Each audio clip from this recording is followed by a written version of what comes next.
불로 응답하소서라는 제목으로 설교하겠습니다. 제가 이제 찬양팀을 하면서 선교단체 찬양팀 딱 들어가니까 제일 먼저 가르쳐 주는 것 중에 하나가 마이크 라인을 감는 법이었습니다. 마이크 라인을 여러분들 이렇게 감으시잖아요. 이렇게 감으시면 안 되고요. 안쪽으로 한번 안쪽으로 한번 바깥쪽으로 한번 이렇게 팔자 모양이 되게 이렇게 라인을 감으면 라인의 한쪽을 잡고 끄트머리를 잡고 탁 던지면 일자로 쫙 펴집니다. 한번 해볼까요? 나중에 궁금하시면 제가 보여드릴게요. 그런데 이렇게 아무리 교육을 해도 예전에는 이렇게 무선 마이크가 없어서 다 마이크 라인을 하다 보니까 지저분하게 있지 않게 이제 라인 박스라는 게 있었는데 거기에다 넣어놓고 이제 보관하다 보면 꼭 라인들이 엉켜요. 엉켜서 특별히 이제 긴 라인들은 이렇게 막 하다 보면 막 이렇게 꼬이고 저렇게 꼬이고 그래가지고 나중에 그건 막 진짜 엉킨 실타래 같이 돼요. 그러면 이 라인은 차근차근 풀어야 됩니다. 어디서부터 풀어야 될까요? 끝에서부터 아니면 처음부터 가서 라인을 다시 잘 풀어서 라인 감는 법으로 다시 잘 감아서 보관하는 것이 1년에 뭐 한 번 정도 그렇게 했던 것 같습니다. 여러분 중에 혹시 낚시 좋아하시는 분 계십니까? 우리 형제님들은 좋아하고 자매님들은 정말 싫어하는 게 낚시잖아요. 아닌가요? 좋아하시는 분도 계시지만 낚시는 같이 가면 좋은데 같이 가도 문제고 혼자 가도 문제고 이건 참 죄송합니다. 낚시 좋아하시는 분도 계실 텐데 저는 낚시를 잘 못합니다. 좋아하지도 않고 할 줄도 모릅니다. 그런데 이 낚싯줄을 이렇게 TV나 이렇게 보면 낚싯줄을 던져서 이제 캐스팅하다가 엉키는 경우가 있죠.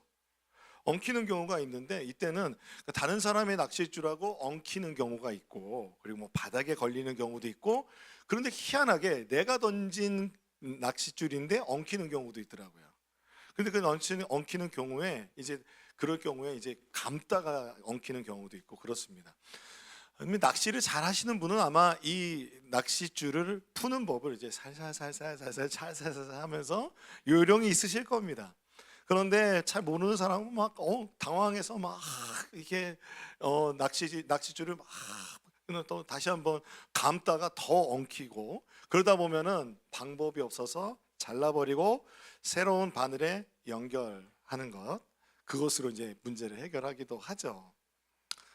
아니 왜 이런 말씀을 드리냐면 인생 살아가다 보면 어느 날 어디서부터 엉켰는지 모르게 인생의 문제들이 이렇게 막 꼬여 있는 것 같아요.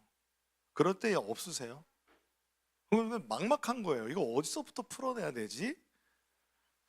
나 건강한 줄 알았는데 어느 날 건강검진 받았더니 이제 치료 받아야 되는 거예요. 그리고 심지어는 정말 이제 겪고 싶지 않은 그런 건강의 문제가 탁 생겨서 수술을 받게 되거나 그런 치료를 받게 될 때 이제 좀 이렇게 우리 마음 안에 어디서부터 이 건강이 잘못됐지? 건강을 다시 또 챙겨보기도 하고 그런 생각을 하게 됩니다. 때로는 노후의 문제 뭐 한 번도 고민하지 않는 젊은 시절이 있었죠. 하지만 노후의 그 시대를 노후의 문제를 생각하면 갑자기 이게 어떻게 살지? 라는 생각이 듭니다. 그러면서 알 수 없는 그 불안감이 나를 이렇게 막 엄습해서 잠들지 못할 때 저는 있었습니다.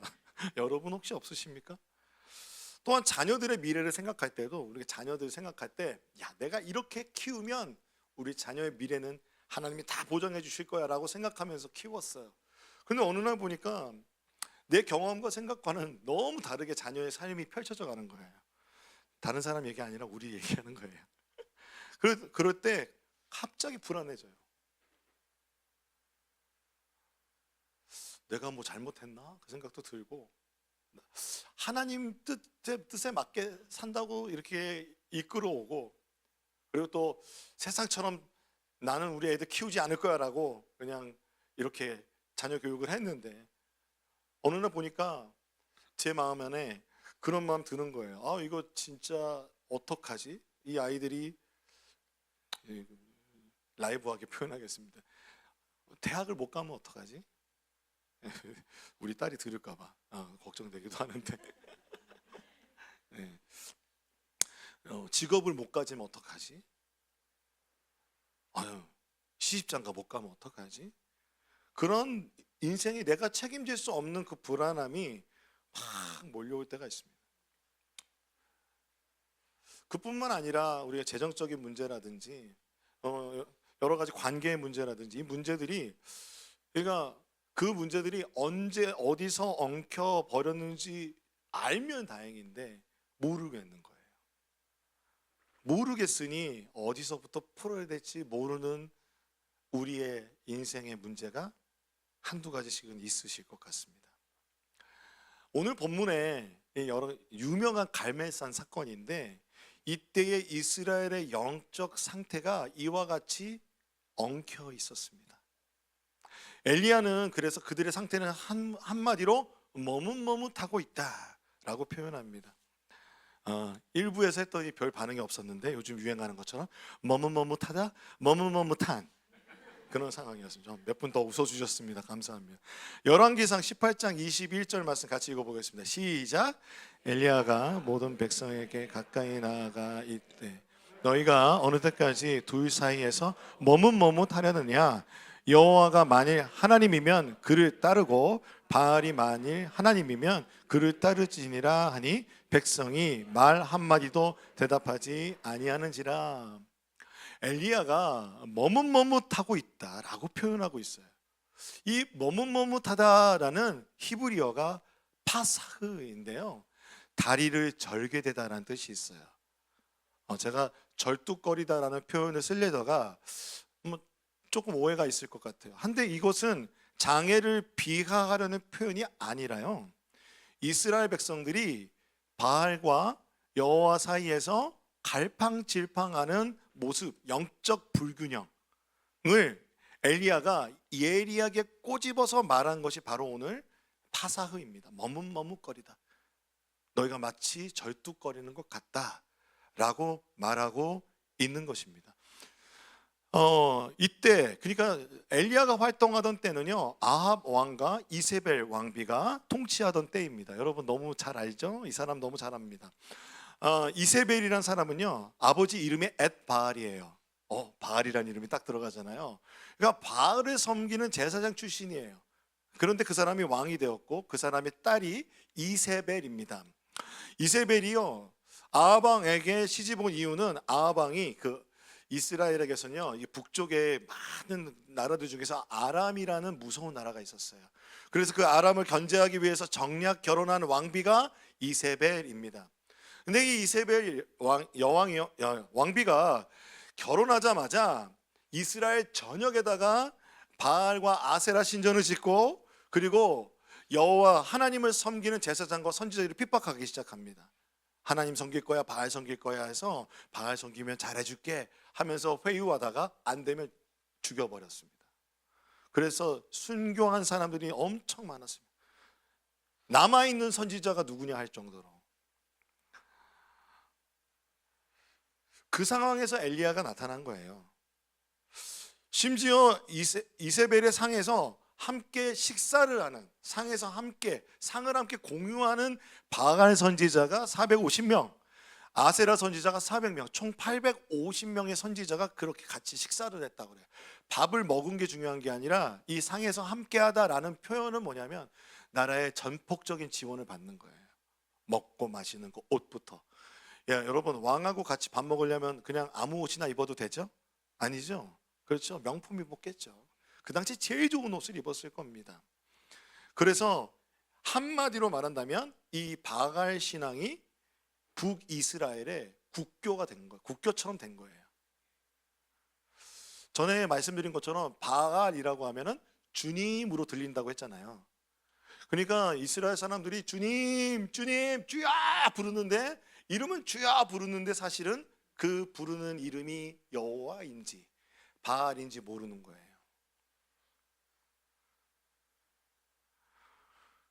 결국 그래서 엘리야가 물어보잖아요. 머뭇머뭇하지 말고 여호와가 하나님이면 여호와를 섬기고 바알이 하나님이면 바알을 섬겨라 말하는데 대답 못해요. 대답 못해요. 여러분, 오늘 여러분에게 여쭤보고 싶습니다. 여러분의 하나님은 누구입니까? 마음속으로 대답하시고요. 근데 그들이 왜 바알 신앙에 빠졌냐면, 바알 신앙에 빠진 이유가 뭐냐면 그들이 농경 사회였기 때문에 그랬습니다. 농경 사회에서 중요한 게 뭐죠? 비가 내리는 거잖아요. 비가 제때에 내리고, 그리고 어느 정도 내리느냐에 따라서 농경의 그 모든 산업이 결정이 되잖아요. 그렇죠. 여러분, 우리도 그렇잖아요. 작년에도 비가 적당한 때 내리지 않으니까 열매의 맛이 달라지고, 그러니까 당연히 그것은 농업을 하는, 그것을 농업을 주업으로 삼는 사람들의 삶의 그냥 피부로 와닿는, 가장 그냥 피부에 와닿는 최고의 문제가 됩니다. 근데 이 바알이 어떤 신으로 믿었냐면은 바로 천둥과 번개의 신으로 믿었어요. 천둥과 번개가 번쩍하잖아요. 그러니까 무엇을 상징하냐면 불을 상징하는 거예요. 그러니까 가뭄의 괴물과 싸워서 바알이 이길 때 천둥과 번개가 친다고 생각한 거예요. 그래서 엘리야가 이 갈멜산에서 불로써 정말 바알이 하나님인지 우리 여호와 하나님이 하나님인지 한번 우리가 증명해보자, 대결해보자 라고 했을 때 불을 내리는 것에 대해서 이야기한 이유는 이 가뭄을 멈추고 비를 주는 신이 정말 누구냐, 정말 비를 주는 신이 누구냐는 거예요. 그 하나님이 누구인지를 나타내기 위함이었습니다. 사실 이 가뭄이 얼마나 지속됐냐면 3년 6개월 동안 지속이 됐는데, 그 시작은 사실은 하나님께서 하신 겁니다. 왜 하나님 고난을 주셨을까? 제가 말씀드렸잖아요. 바알이 하나님인 줄 알았다니까요. 그래서 열왕기상 17장 1절에 보면 길앗에 우거하는 자 중에 디셉 사람 엘리야가 아합에게 이렇게 말합니다. 내가 섬기는 이스라엘의 하나님 여호와께서 살아계심을 두고 맹세하노니 내 말이 없으면 수년 동안 비도 이슬도 있지 아니하리라. 하나님의 말씀이 선포된 거예요. 가뭄이 선포됐고 3년 6개월이 지났습니다. 그럼 좋은 시나리오는 뭐예요? 하나님께 돌아오는 것이죠. 그런데 돌아오지 않고 백성들은 누구를 원망하냐면 아합 왕을 원망하고 바알 신을 원망하기 시작하고, 또 나아가서 누구를 또 원망할까요? 엘리야가 그랬다며. 그러면 엘리야를 원망하고 하나님도 원망하고. 그래서 갈멜산에서 이제 하나님께서 엘리야를 보내셔서 하나님께서 이 갈멜산에서 하나님 되심을 나타낸 사건이 오늘 본문인 거예요. 근데 총 850명인데 왜인지 모르지만 450명이 바알 선지자들이 모여서 이제 똑같이 제단을 쌓고, 그리고 송아지를 주고, 그리고 그 제단을 하늘에서 불이 내려와서 제단에 그 제물을 태우면 그게 이제 진짜 신이라는 거죠. 그래서 그들이 어떤 방법을 쓰냐면, 열왕기상 18장 26절에 보면 그들이 받은 송아지를 가져다가 아침부터 낮까지 바알의 이름을 부르며 이르되 바알이여 우리에게 응답하소서 하나 아무 소리도 없고 아무 응답하는 자도 없으므로 그들이 그 싸운 주위에서 뛰놀더라 라고 말하고 있습니다. 그때 보통 바알 제사가 아침 일찍부터 시작된다고 해요. 그래서 이렇게 얘기하는 거예요. 바알이여 우리에게 응답하소서, 바알이여 우리에게 응답하소서 소리를 지르며 부르짖었습니다. 언제까지? 아침부터 낮까지. 그러니까 계속 부르짖는 거예요. 대단한 열정이죠. 450명이 막 순서 정해서 했을 수도 있겠어요. 450명이니까 가능하겠죠. 이 부르짖다라는 것이요, 히브리어로 카라라는 뜻인데 부르짖다, 소환하다라는 뜻이 있어요. 마치 램프의 요정을 이렇게 분지르면 램프의 요정이 나와서 소원을 들어주는 것처럼 신을 조종하면서 필요에 따라서 소원하는 거예요. 이제 바알이 지금 필요하니까 오라는 거예요. 부르짖으면서 막 하는데 응답이 있어요, 없어요? 응답이 없어요. 응답이 없으니 그들이 했던 방법은 뭐냐면 이제 그 제단 앞에서 막 뛰어놀기 시작합니다. 뛰놀다는 뜻이 무엇이냐면 놀랍게도 앞에 머뭇머뭇거리다와 같은 동사예요. 파삭. 뛰놀다라는 이 동사의 또 다른 뜻이, 머뭇머뭇거리다라는 뜻이 바로 춤을 추다. 여러분 약간 절뚝절뚝 거리는 모습이 춤을 추는 것과 닮았잖아요. 춤을 출 때 우리가 다리를 이렇게 움직여야 되는 것처럼 다리의 동작이 중요한 듯이 그들이 뛰는 거예요. 생각해 보세요. 그들이 바알이여 우리에게 응답하소서라고 막 그렇게 부르짖을 때 왕궁 사람들이잖아요. 악기를 동원했을까요? 안 했을까요? 전 동원했을 것 같아요. 그들이 입었던 옷은 얼마나 화려했을까요? 그 화려한 옷으로 춤을 추면서 너무 멋진 공연과 같았을 거예요. 소리를 지르며 막 부르짖는데 응답이 있어요? 없어요? 없어요. 조용해요. 하늘이 조용해요. 그러자 그들은 이제 그 다음 단계에 이제 종교적 제의를 합니다. 종교 행위를 합니다. 18장 28절 29절에 보면 이에 그들이 큰 소리로 부르고 더 큰 소리로 막 부르는 거예요. 바려, 더 목소리 더 높이는 거죠. 바려 우리에게 응답하소서. 그리고 그들의 규례를 따라서 피가 흐르기까지 칼과 창으로 그들의 몸을 상하게 하는 거예요. 얼마나 잔인하고, 여러분, 나를 해하면서까지 나의 삶에 나의 몸이 피가 흐르며 상할 때까지 기도하는 것, 이거는 정말 올바른 기도일까요? 그렇게 정오가 지나고 29절에 보면 그들이 미친 듯이 떠들어 저녁 소재 드릴 때까지 일어났으나, 그 다음에 같이 읽어볼까요? 시작. 아무 소리도 없고 응답하는 자나 돌아보는 자가 아무도 없더라. 그들의 영적 절뚝거림은 자신을 상하게까지 하였지만 엘리야가 말한 것처럼 그들의 신은, 그들이 부르짖는 바알은 잠들었습니다.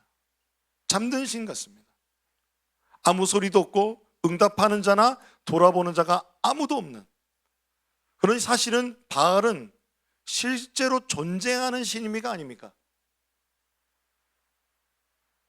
왜 존재하는 것처럼 저를 쳐다보세요? 아무 소리도 없고 그 누구 하나 반응하지 않는 신인 거예요. 그들이 가나안의 그 농경 사회에서 하나님이 비를 주심에도 불구하고 그들이 바알이라는 존재를 만들어서 겉으로 보이기 화려한 그 모습들에 저게 진짜 신인가 보다라고 보면서 그것에 동의하면서 살아가면서 우상이 된 거예요. 사랑하는 성도 여러분, 눈으로 보이는 것, 그리고 이 세상의 좋은 것들, 그리고 많은 것들이 요즘에 제가 우리 그 미디어를 통해서 보면요, 대한민국은요, 이 K컬처가 엄청납니다. 저 보면서 죄송합니다. 제가 미스트로 보고 있는데요. 어떻게 저렇게 노래 잘하는 자매님들이 많으실까? 와, 저구라는 분이 노래를 하는데 내가 마냐 이렇게 하시는데 와, 쭉 빨려 들은 거예요. 그 유미라는 분이 또 노래를 부르는데 와, 하늘을 막 뚫고 지나가듯이. 그리고 그 무대 하나하나마다 이게 컴페티션인데 이게 마치 콘서트처럼 그 화려한 의상과 그걸 부정하는 게 아닙니다, 여러분. 그만큼 우리는 그렇게 눈으로 보이고 보여지는 그런 모든 것이 가장, 우리의 눈은 정말 이렇게 그냥 눈의 어떤 기준이 엄청 높아져 있어요. 우리의 삶의 기준도 엄청 높아져 있습니다. 그런데 그 당시에 그렇게 화려해 보이는 종교적 제의가 영적 갈팡질팡이라는 거예요. 근데 여러분, 이것이 단지 종교적인 문제로만 보이십니까? 그렇지 않죠. 사실 왜 이것이 시작됐을까요?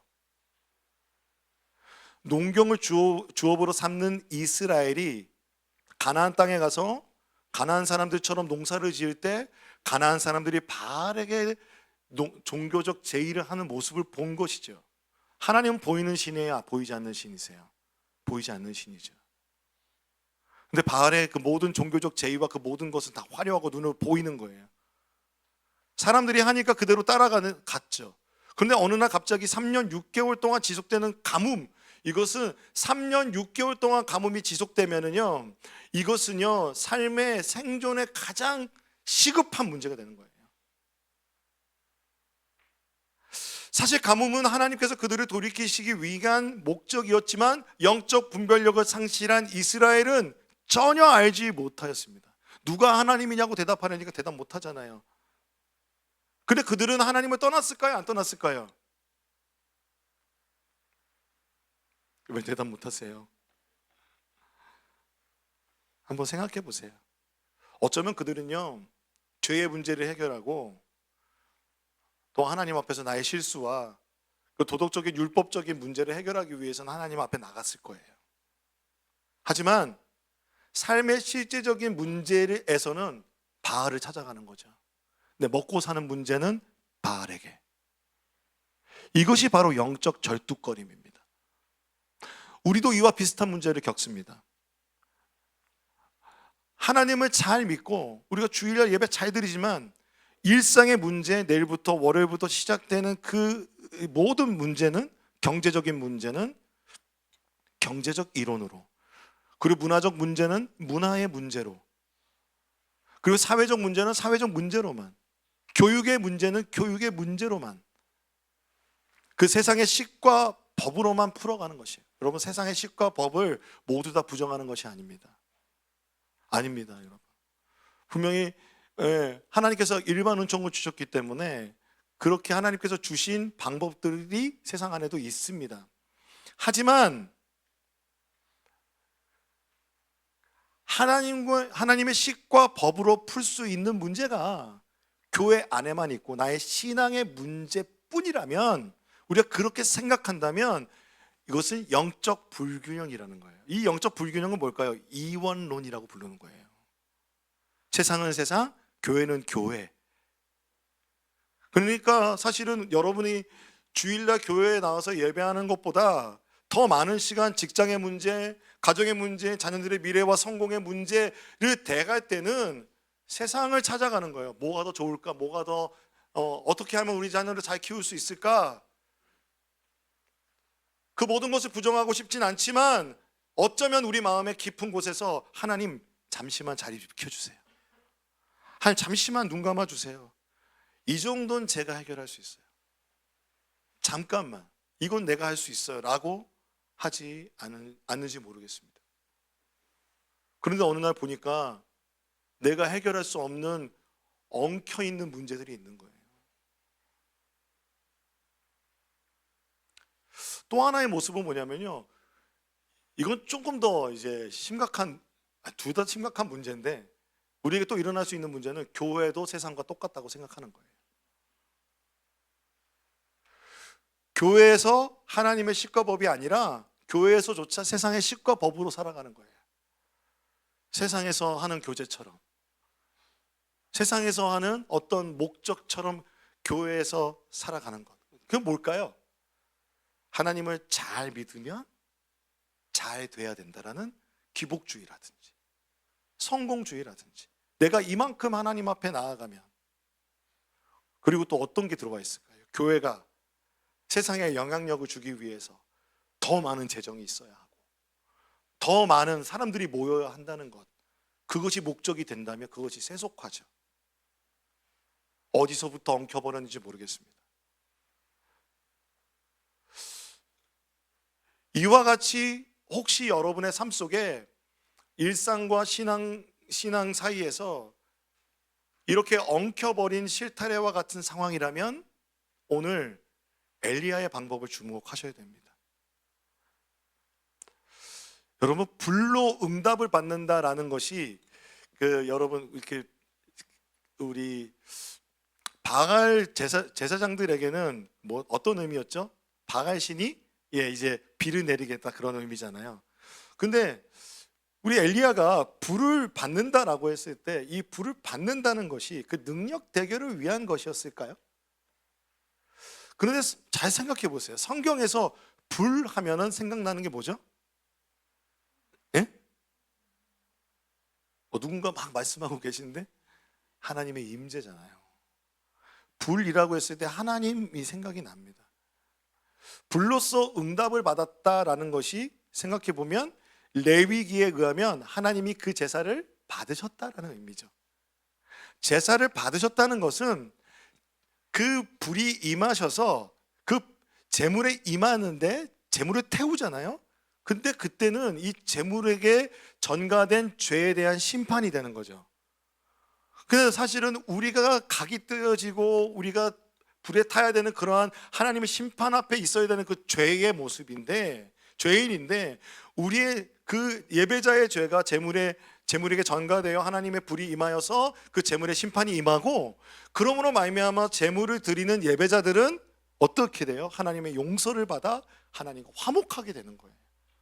하나님께 용납받고 하나님 앞에 안기게 되는 것이 바로 제사인데, 이 제사가 정말 드려졌냐 안 드려졌냐, 이게 하나님 받으셨나 안 받으셨나가 하나님의 불이 임하는 것입니다. 엘리야가 백성들을 자신의 앞으로 모아서요, 그래서 제일 먼저 한 게 뭐냐면 무너진 여호와의 제단을 쌓는 것이었어요. 열왕기상 18장 30절 31절의 말씀 같이 읽어보겠습니다. 시작. 엘리야가 모든 백성을 향하여 이르되 내게로 가까이 오라. 백성이 다 그에게 가까이 가매 그가 무너진 여호와의 제단을 수축하되 야곱의 아들들의 지파의 수요를 따라 엘리야가 돌 12개를 취하더니 이 야곱은 옛적에 여호와의 말씀이 임하여 이르시기를 내 이름을 이스라엘이라 하리라 하신다잖아. 여러분, 그러니까 지금 12돌을 취했다는 것은 이 이스라엘이 된 이유가 야곱부터 얘기하지만 사실은 출애굽하여 언약을 맺었죠. 언약을 맺은 이스라엘 백성들이 하나님 앞에 무엇을 했습니까? 예배를 드렸죠. 제단을 쌓게 되었죠. 성막을 짓고 제단을 쌓아서 하나님께 예배 드렸죠. 그러니까 우리의 삶 속에 만약에 엉킨 실타래를 푸는 첫 번째 단계는, 제일 처음으로 돌아가야 하는 단계는 하나님과의 맺은 언약을 기억하면서 무너진 제단을 쌓는 겁니다. 여호와의 제단이라는 말은 언약을 기억한다는 의미가 있는 거예요.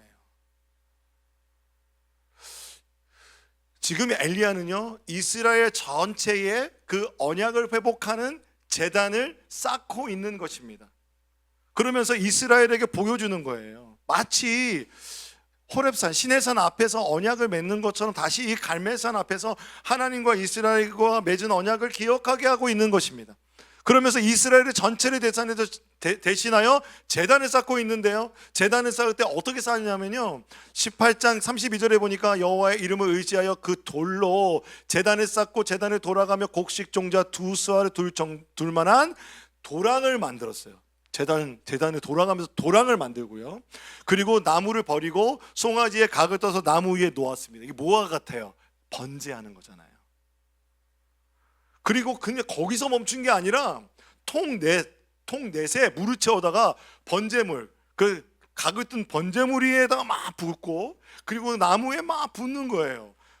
그렇게 몇 번을 했냐면 3번 했습니다. 3번 하니까 물의 제단 위에 두루 흐르고 도랑에 물이 가득 찼어요.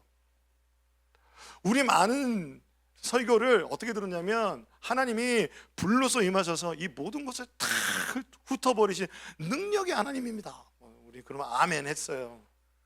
근데 왜 이거 했을까요? 아니, 제사 드리면 엘리야가 딱 그 번제하는 거기까지, 그러니까 송아지를 각을 떠서 나무 위에 벌려놓기까지만 하면 됐잖아요. 근데 왜 물을 붓고, 왜 3번이나 붓고, 그리고 도랑에 두루 차게 했을까요?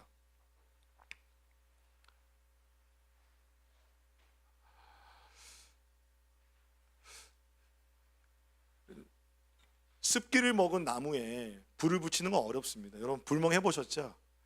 예, 습기 있는 그 나무에 막 물이 막 흥건한 그 나무가 불이 붙으려면 아주 센 불이 막 이렇게 불을 붙여가지고 그 모든 물기가 다 사라져야 불이 붙습니다. 그러니까 되게 어려운 거예요. 그렇다면 하나님이 진짜 능력 있는 하나님이다라는 것을 바알보다 강한 힘을 나타내기 위함일까요? 엘리야가 이 바알 제사장보다 더 나은 능력을 가진 나는 그런 선지자야라는 것을 과시하기 위한 퍼포먼스를 한 걸까요? 이것을 고민하면서 엘리야의 기도를 살펴보게 되었어요. 엘리야의 기도 한번 같이 읽어볼까요? 오늘 읽은 본문 말씀 36절 37절 말씀입니다. 같이 읽어보겠습니다. 시작.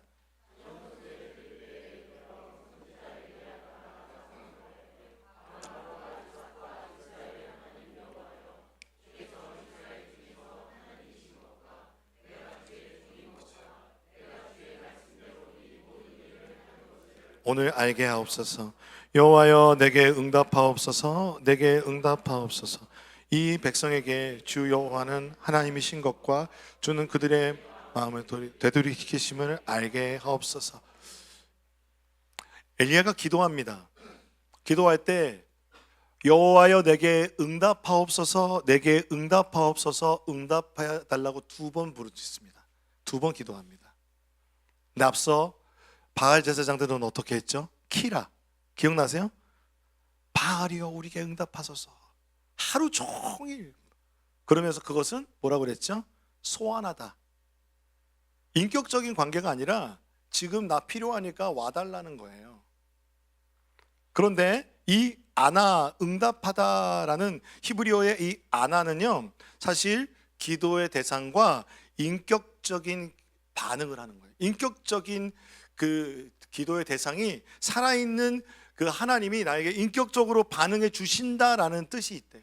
그런 응답을 뜻하는 거예요. 그러므로 엘리야의 이 아나, 여호와여 내게 응답하옵소서, 내게 응답하옵소서라는 이 기도는 하나님이 살아계심을 인정하는 것이며 하나님께서 나와 인격적인 교제를 나누시는 하나님이심을 믿는 것입니다.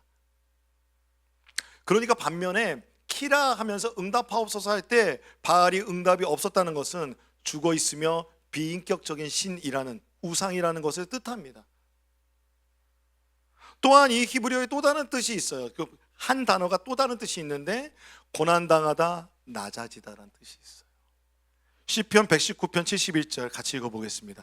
고난당하는 것이 내게 유익이라 이로 말미암아 내가 주의 율례들을 배우게 되었나이다. 고난당하는 것이 내게 유익이라. 고난은 안 당하고 싶죠. 사실은 고난당하고 싶은 사람이 누가 있겠어요. 하지만 믿음의 사람들은 이 고난의 의미가 연단의 과정이라고 믿는 것입니다. 이 연단의 과정을 통해서 하나님이 나를 이끌어 주실 때 욥의 고백처럼 하나님이 나를 순금과 같이 나오게 하실 것이다. 하나님이 우리를 선한 길로 인도해 주실 것이다 라는 믿음이 담겨 있는 응답하옵소서라는 단어라는 것입니다.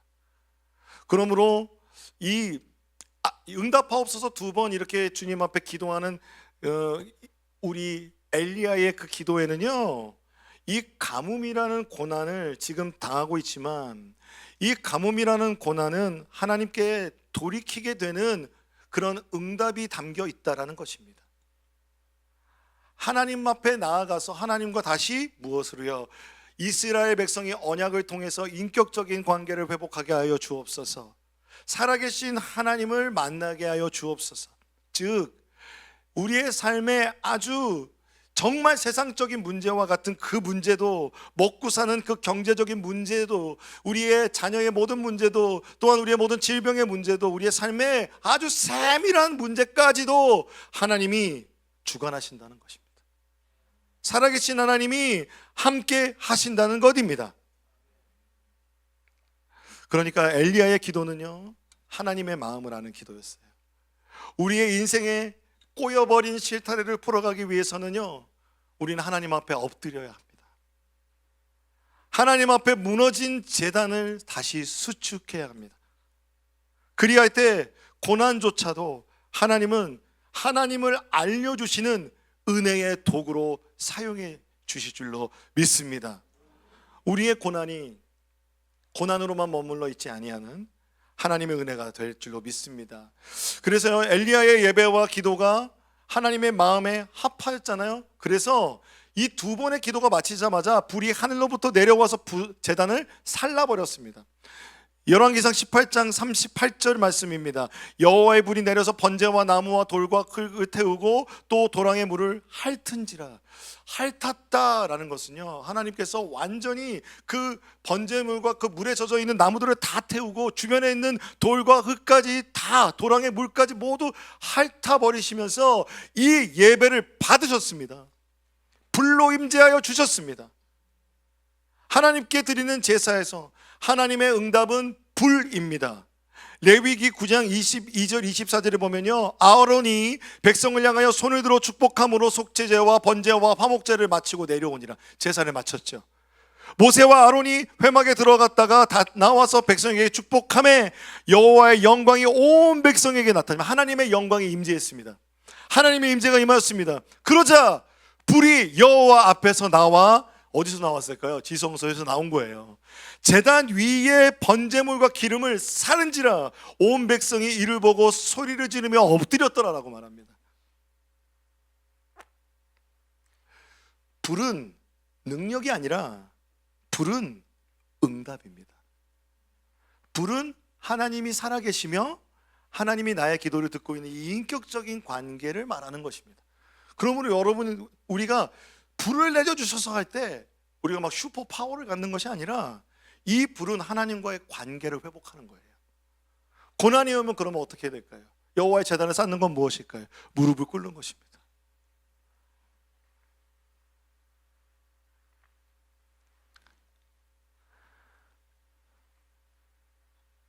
다시 한번 말씀드릴게요.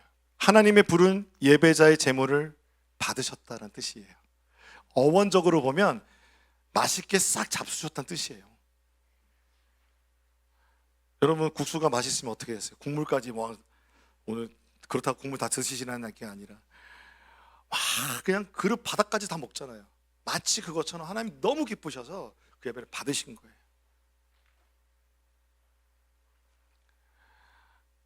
그러므로 이스라엘 백성들은 이전에는 누가 하나님인지 대답해라 그랬더니 대답 못했잖아요. 그 영적 절뚝거림에서 벗어나서 이제 이렇게 대답합니다. 같이 한번 읽어볼게요. 39절 시작. 모든 백성이 보고 엎드려 말하되 여호와 그는 하나님이시로다. 여호와 그는 하나님이시로다 하니. 한 번 더 읽어볼게요. 시작. 모든 백성이 보고 엎드려 말하되 여호와 그는 하나님이시로다. 여호와 그는 하나님이시로다. 아멘. 엘리야를 통해서 하나님과 이스라엘이 화목되었습니다. 엘리야가 대제사장과 같이 예배를 드린 거예요. 갈멜산에서 하나님께 예배 드린 것입니다. 여러분, 이 하나님의 불이요, 그 무엇일까요? 이 예배의 모습이 신약에서는요, 그 여호와의 제단이 어디에 있을까요? 갈보리 십자가, 갈보리 언덕 그 위에 세워진 십자가가 제단입니다. 그리고 여호와의 불은 무엇일까요? 그 불은 무엇일까요? 우리에게 임한 불은 무엇일까요? 오순절 성령의 불이시죠. 마가의 다락방에 모여있던 그들에게 불의 혀같이 갈라지면서 각 사람에게 임하였던 그 불, 주님의 몸된 교회에 내주하여 임하였던 하나님의 불, 왜 불의 모양이었겠어요, 여러분? 하나님께서 교회된 우리에게, 우리가 하나님과 화목되었고 하나님과 새로운 관계 안에 들어갔음을 하나님께서 주의 성령으로, 십자가와 성령으로 완성됨을 보여주신 것입니다.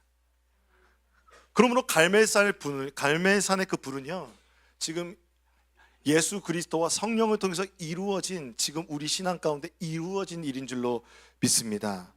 설교를 마치려고 합니다. 인생의 줄이 엉켜서 풀어갈 방법이 보이지 않을 때 가장 먼저 해야 할 것은 무너진 여호와의 제단을 수축하는 것입니다. 우리에게 새 언약이 되시는 예수 그리스도의 십자가, 그분 앞에 무릎을 꿇는 것입니다.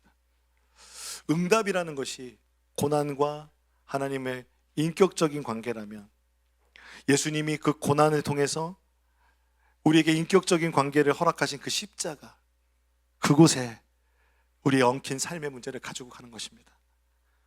세상에서 절뚝거리면서 세상의 노력을 다 하던 그 영적 방황을 멈추고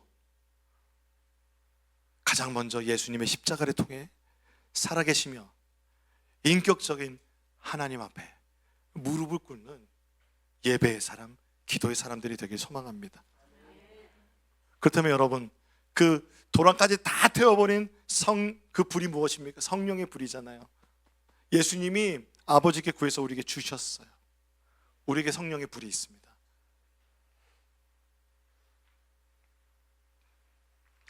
여러분, 요만큼 남았었나요 혹시? 성령의 불이 여러분에게 얼만큼이십니까? 분명한 것은 예수 믿는 자에게 성령의 불이 있습니다. 하지만 오늘 여러분 주님께 기도하면서 우리의 그 성령의 불이 타오른다는 건 뭐라고 그랬죠? 인격적인 관계라고요. 하나님과 멀어져 있다면 우리는 그 불이 작아질 수밖에 없어요. 성령님은 하나님이시며 인격적인 분이십니다. 그래서 오늘 우리가 우리의 심령의 제단에 성령의 불이 다시 한번 타오르기 소망합니다. 그래서 우리가 함께 다시 한번 이렇게 고백합시다. 여호와 그는 하나님이시로다. 한 번 더요. 여호와 그는 하나님이시로다. 이번엔 이렇게 고백하십시다. 예수가 하나님이시다. 예수가 살아계시다. 이러한 믿음의 고백이 여러분의 삶 가운데 터져 나오기를 주님의 이름으로 축복합니다. 오늘 함께 찬양하고 싶습니다. 오늘 사실은 두 손 들고 찬양합니다라는 찬양을 하려다가 오늘 나오시죠. 은혜자매님 앞으로 나오시고요. 오늘 찬양 중에 예수가 먼저입니다. 찬양이 제 마음에 다 와닿더라고요. 그 찬양으로 하나님께 나가지 않으시겠습니까? 저는 사실 오늘 처음 들은 찬양인데 너무 좋더라고요. 보혈이 먼저입니다.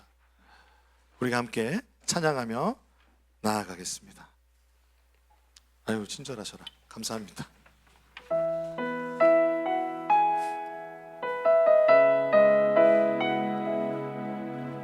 우리 은혜자매님이 인도해 주시는 대로 같이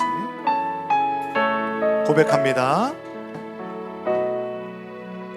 예수가 먼저요, 예수가 먼저요. 다른 것은 모두 나중이라. 다른 것은 모두 나중이라. 예수가 먼저요, 예수가 먼저요. 십자가 외에 모든 것이 다 나중이라. 예수가 먼저요, 예수가 먼저요, 예수가 먼저요. 다른 것은 모두 나중이라. 예수가 먼저요, 예수가 먼저요. 십자가 외에 모든 것이 다 나중이라. 아멘. 여러분, 이 찬양 고백대로 고백한다면 우리 찬양팀이 계속 찬양할 때 하나님 앞에 좀 회개하고 돌이킬 것들이 있다면 돌이키지 않으시겠습니까? 그것이 여호와의 무너진 제단을 쌓는 겁니다. 예수가 먼저입니다. 하나님보다 먼저 두었던 나의 삶의 우선순위를 내려놓고 예수가 먼저입니다. 우리 주님이 먼저입니다. 고백하며 나가지 않으시겠습니까? 찬양팀이 찬양할 때 여러분 크게 소리 내지 않아도 돼요. 대신 마음 깊이 주님 앞에 인격적으로 고백하며 나아갑니다. 함께 고백하며 기도하며 나가겠습니다.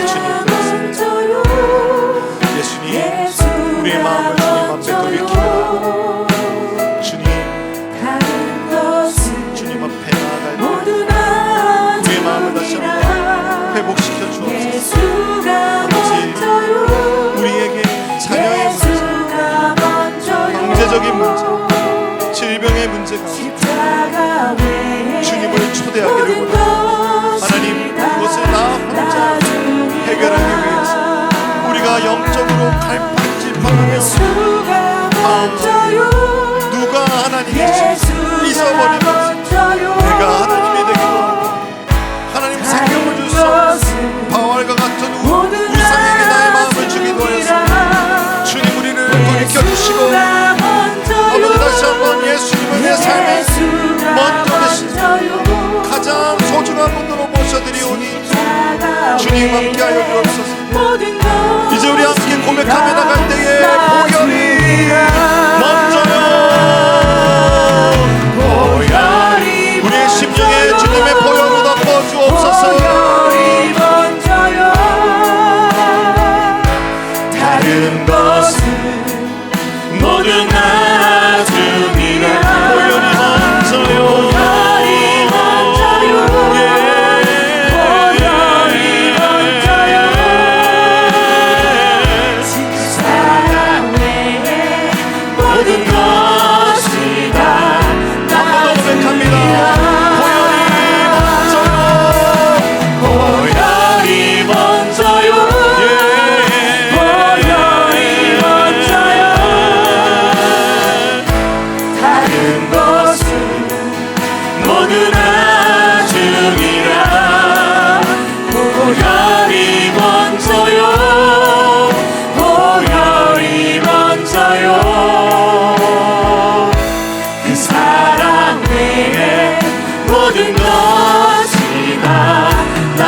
꿈이라 하나님의 꿈이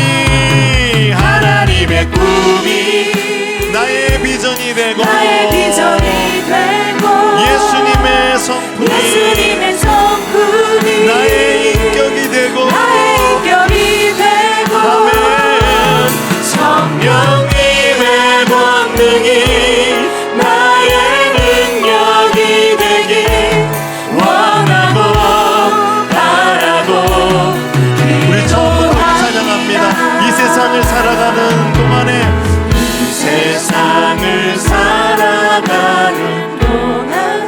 우리의 고백으로 주님께 드립니다. 나의 힘을 의지할 수 없으니 기도하고 낙심하지 말 것은 주께서 참 소망이 되심이 하나님의 꿈이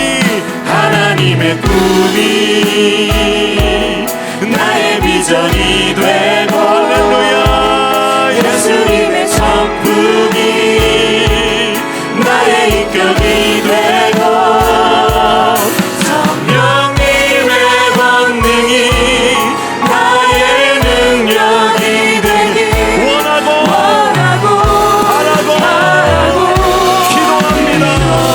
이 점도 고백합니다. 이 세상을 살아가는 동안에 우리의 힘을 의지하지 맙시다. 나의 힘을 의지할 수 없으니 기도하고 낙심하지 말 것은 주께서 참 소망이 우리 주님께 두 손을 높이 들면서 하나님의 꿈 우리 주님께 지금 이곳에 임재하신 주님께 두 손을 높이 들고 주님께 예수님께 고백합니다. 나의 인격이 되고 성령님의 권능이 나의 능력이 되길 원하고 바라고 하나님의 꿈이 나의 비전이 되고 예수님의 성품이 나의 인격이 되고 성령님의 권능이 나의 능력이 되길 원하고 여러분 이 시간 우리가 간절히 성령님께 기도합시다. 성령 하나님 내 안에 성령의 불이 다시 한번 충만하게 타오르게 하여 주옵소서. 내 인생을 살아갈 때 나의 지혜와 나의 능력 세상의 것이 아니라 하나님이 주시는 지혜와 능력 하나님이 주시는 인격적인 교제 안에 살아가게 하여 주옵소서. 성령이여 나에게 충만하게 임하여 주옵소서. 여러분 성령의 충만은 인격적인 교제입니다. 하나님과 더 대화하게 하여 주옵소서. 예배하게 하여 주옵소서. 무릎 꿇게 하여 주옵소서. 우리가 주여 한번 부르고 기도하겠습니다. 주여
예수 그리스도 이름으로